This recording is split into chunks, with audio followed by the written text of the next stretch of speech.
越顯化反而越焦慮，你可能中咗3個致命嘅顯化誤區，甚至你嘅現實會變得越嚟越差。睇到最後一個，因為90% 嘅人都會做錯咗。第一個，你用想要去落訂單。喺顯化入面，想要其實係等於冇。當你不停去諗我要變有錢，我要愛嘅時候，你散發出去嘅其實就係匱乏感。宇宙咧就只係會回應你更多冇嘅體驗俾你。第二個就係你嘅腦同個心唔一致。腦科學專家 Joe Dispenza 都有講過，我哋嘅大腦係負責落指令，心就係負責去感受，將結果吸引過嚟。如果你嘅腦成日都諗住要顯化錢，但成日都感覺到冇錢嘅時候，呢兩股能量係會互相抵消，反而就會令你顯化更多要焦慮錢嘅問題啦。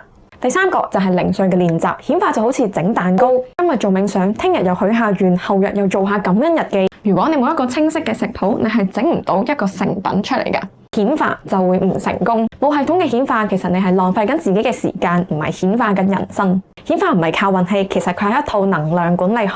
你只需要5個步驟，當你做啱咗，你唔需要求宇宙，你想要嘅就會自動揾上你。想知道邊個步驟做漏咗，留言顯化，我會發送一份顯化診斷表格俾你。